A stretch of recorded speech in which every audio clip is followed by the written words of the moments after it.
Tonight, a man stabbed during a robbery attempt, and snow skiing at Quatpot Creek. The Leslie brothers would never believe it.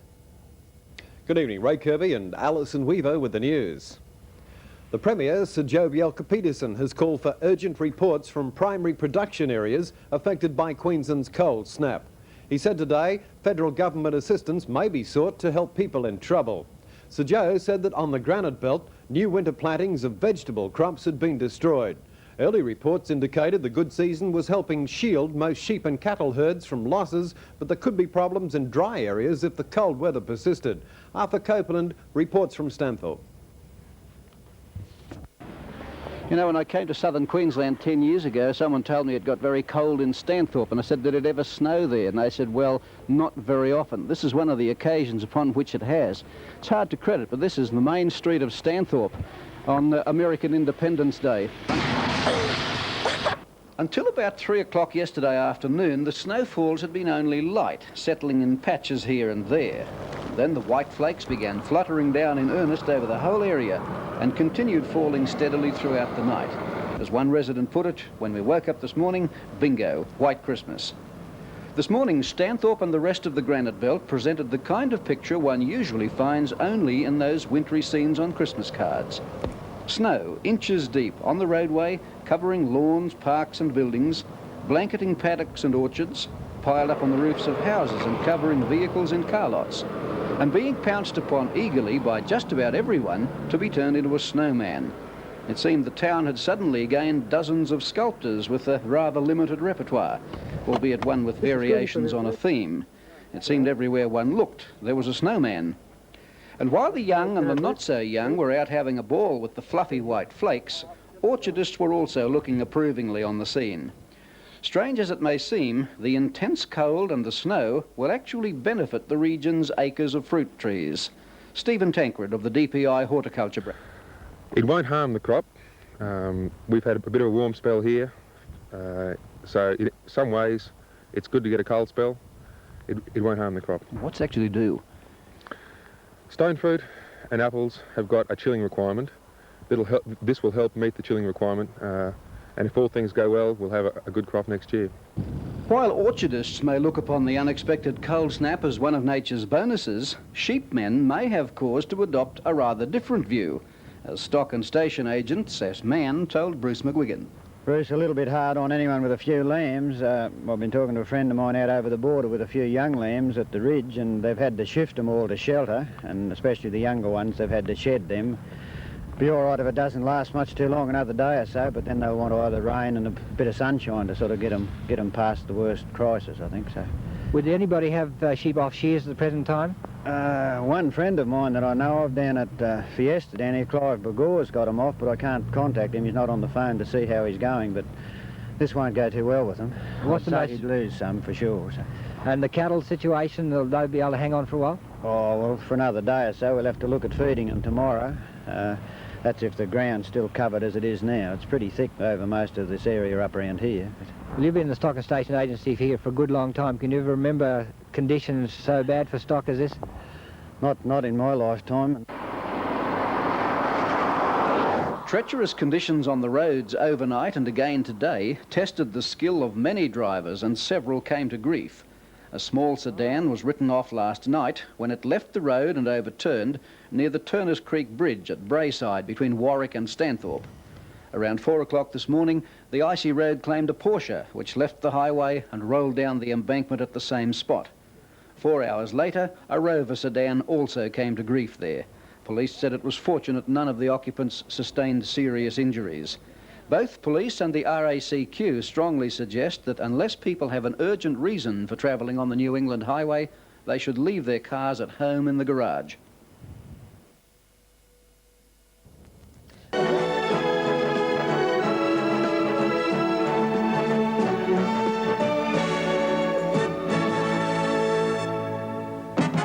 Tonight, another tragic family court judge bombing. The big chill hits farmers across Australia, and a yacht survives wild seas off Brisbane. Mike Higgins, Nev Roberts, David Fordham and Noel Stanaway present 7 National News. And a very good evening, everyone. Mike Higgins and David Fordham in a very cold Brisbane. Nev, how's the weather up your way? The weather here, Michael, is also very cold with a bit of wind, but the reception has been lovely and warm. Thanks very much, Nev. A special federal state police task force has been formed to probe the latest family court bomb horror. Services to some centres and creating havoc on roads. But as Alex Smith reports, the novelty of snow kept spirits high. Police were faced with a nightmare. At dawn, roads were covered with snow and hard ice, a danger few motorists have encountered, and one that took its toll. With several injuries from car accidents and some frostbite victims, hospitals were kept busy. Animals have been the hardest hit. Sheep, and particularly lambs, will die in their hundreds if the snow continues. But while the freeze brought its problems, the novelty of newfound snowfields brought almost a holiday atmosphere, with many businesses closing their doors. Well, Queensland's reputation as the Sunshine State may have cooled a little, but that seems to have attracted even more tourists. Service station proprietors have reported a roaring trade as people flock to see the snow. For 45 years I've been here, I've never seen snow like it. In 48 there was a fall, but nothing like it. They had snowmen out here at the works and we were pelting snow at each other like this, but nothing like this, mate. Heaviest falls of up to ½ a metre were reported in northern New South Wales. Several centimetres fell in Tenterfield overnight, making the main street a dangerous place to be in more ways than one.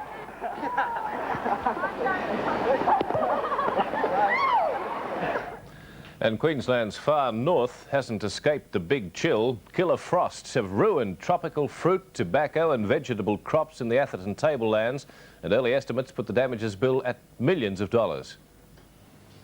Farmers were only today starting the heartbreaking task of assessing the monetary damage to crops. Already estimates are being placed in the tens of million-dollar mark. With temperatures in many centres nosediving to below freezing, most of the small crops look like being a total wipe-off. One farmer told me that pumpkins, cucumbers, rock melons, sweet potatoes and pawpaws were damaged beyond repair. The repercussions of the cold snap are certain to be reflected in supermarket shelf costs over the next few months. Other areas hard hit included the avocado growers, the lychee nut plantations and the tableland's rich mango harvest. 2 men and a woman who spent last night for outside loos or for hanging out the washing. And if you think we're in Europe somewhere, think again. We're in Mittagong, New South Wales, just 80 kilometres from Sydney, where it snows only once every blue moon. The snow started here at around 11:30 last night, and by this morning Mittagong had its first dinky-die snowfall in 12 years. The snowball fights are fun, but the roads are sludge, and the police have warned motorists to be extremely careful because of the ice hazard. After more heavy falls last night, roads all over the state were closed this morning because of the ice and snow. Many towns were cut off, including Katoomba, the main town in the Blue Mountains. Drive close from here in, mate. You'll have to go back. Wherever.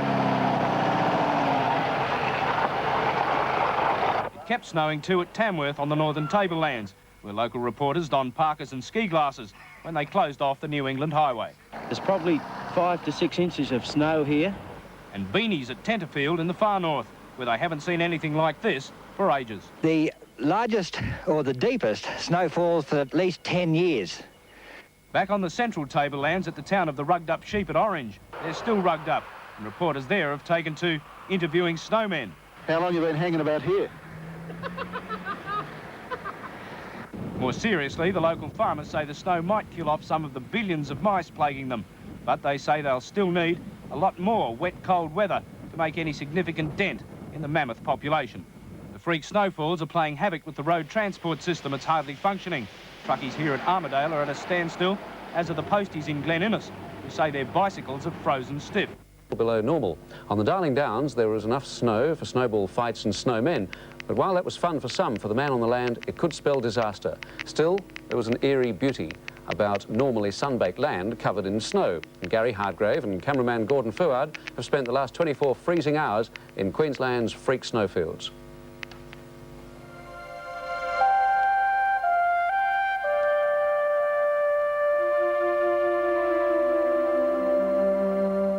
By 9 o'clock last night, snow had been falling in the Stanthorpe district for most of 12 hours. The locals aren't used to the event, so snow is a celebration, shared with friends. And the best way to keep the conversation flowing while it's snowing outside? Well, ironically, it seems it's a product of the Sunshine State. Bundaberg rum. In this hotel alone, 12 litres went in just under 5 hours. 12 litres in a little over 5 hours. That's right. That's a fair bit of rum. I wish it'd snow in Stanthorpe every day. Do you want Coke with that stuff? Publican Kevin Johnson isn't the only Stanthorpe businessman doing well, and rum isn't the only commodity that's selling quick. In fact, any business well stocked with hot food, kero, gloves, thick socks, antifreeze or film for cameras is booming. It's just there, you know, it's something new to them, really, it is. It's just new, it is.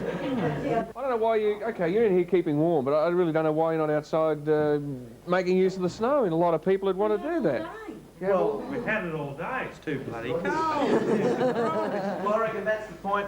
Let's go and have a really big snow fight.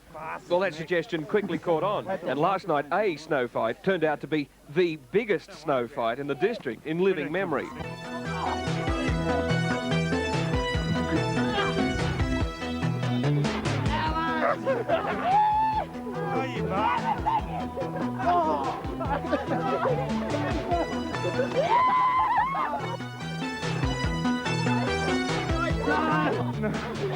Oh, he's raking. Probably got there anyway. Hey, what's that rock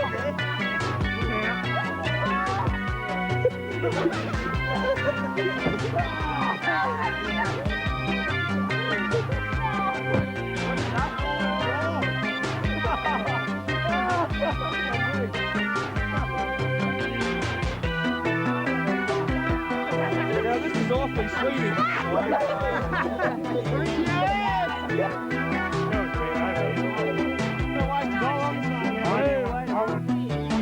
There's his nose. Step back, move away. See, it really does snow enough for us to build a snowman instead that we don't only grow apples. This morning, there was more of the same. In fact, in parts of the Stanthorpe district, reports of snow up to 1 metre thick. That's ice. Overnight temperatures had dropped to well below zero. Local townsfolk woke to phone and power problems. Lines were down, collapsed by snow-laden trees. The locals can't remember when Stanthorpe last looked like this. I've never seen it. I've lived here for around 40 years and I've never seen anything like this in Stanthorpe at all. The weather forecast is for more snow right throughout the day, and actually there's no sign of it even letting up, so I expect that we'll have snow right through to the weekend because it'll sit around for quite a while even if it does stop. Might get a few skis out? I hope so, yeah. There wouldn't be many people around here that own skis, but I guess there's plenty of people with them, you know, in Toowoomba and Brisbane, that they might be able to do some skiing here. Councillor Smith's comments were echoed by Lex and Pauline Simmons, service station proprietors from Brisbane, who have waited all their lives to see snow. We just shut the service station up, put a sign on the window, and away we went. Gone to the snow. Yep, open again Thursday. Well, it's fair to say that the good people of Stanthorpe and district have been just a little caught out by this unusual amount of snow. They haven't necessarily got all the right snow gear to wear, and they don't know all the good snow games like snow soccer.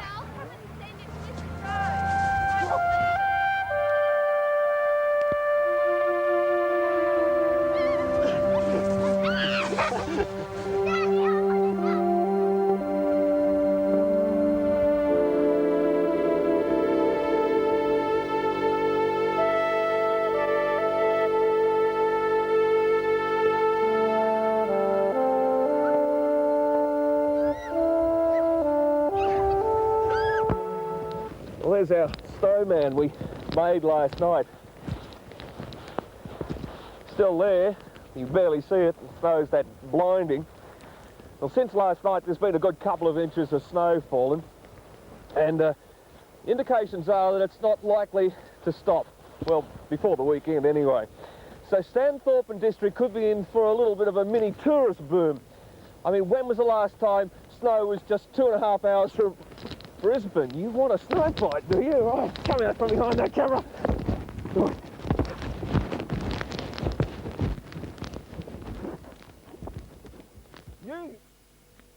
On the Killarney Peaks near the New South Wales border. The ABC's Killarney correspondent says about 0.3 of a metre of snow has fallen on the top of the Killarney Range above Queen Mary Falls. It's been snowing most of the day on the Granite Belt to Wallangarra and beyond the New South Wales border. At Stanthorpe, some householders fear the build-up of snow might cause the roofs of some houses to collapse. On the Bunyas, the heaviest snowfall was at Mount Mobullen, the peak of the range, about 1,112 metres or 3,650 feet above sea level. Most of the Darling Downs has been shivering in subnormal temperatures, with sleet for most of the day in many areas. Toowoomba's maximum temperature at 3 o'clock today was 5 degrees, the same as yesterday. Stanthorpe police have been kept busy by a large number of minor traffic accidents on the town and district roads.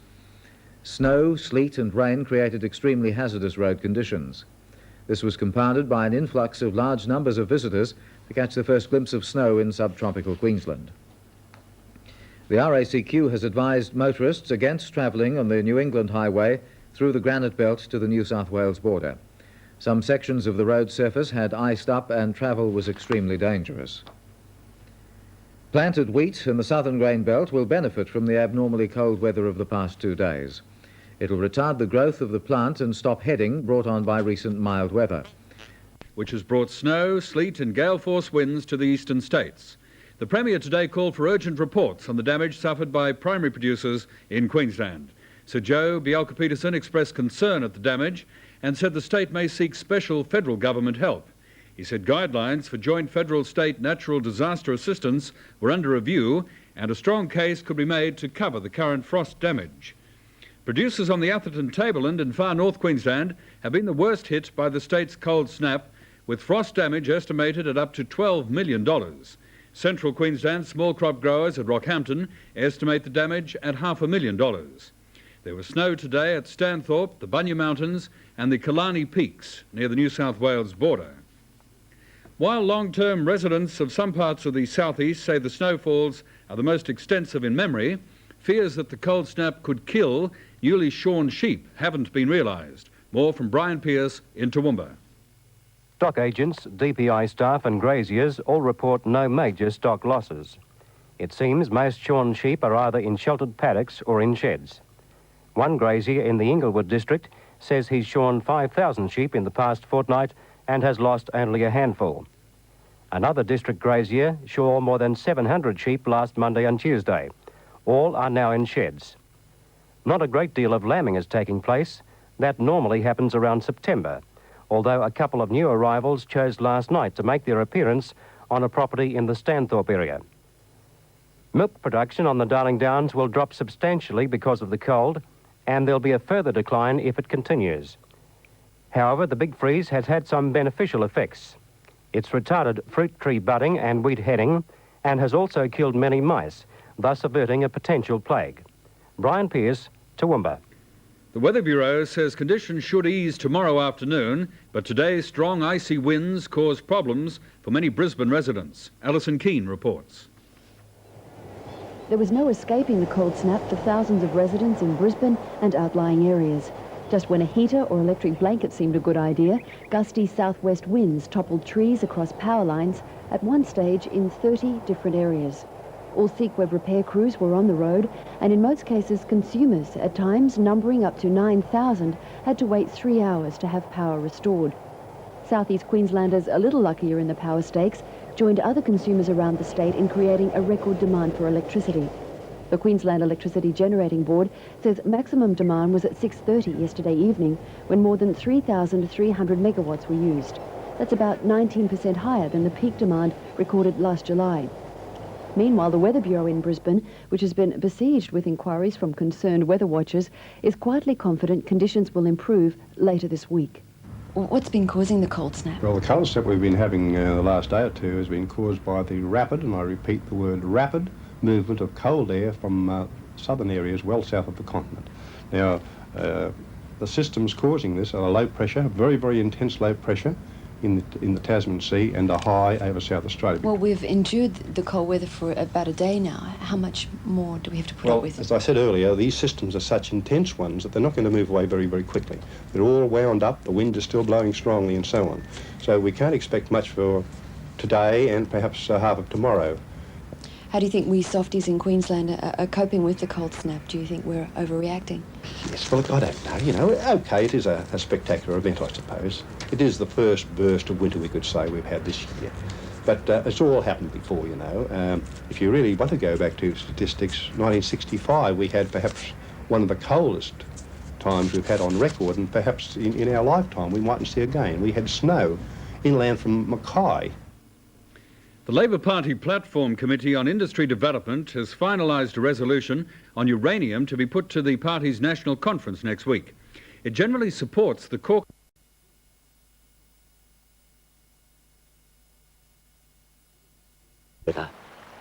We have passed many brooks and deep reaches of water, some miles in length, and the country could not be better. It is really magnificent.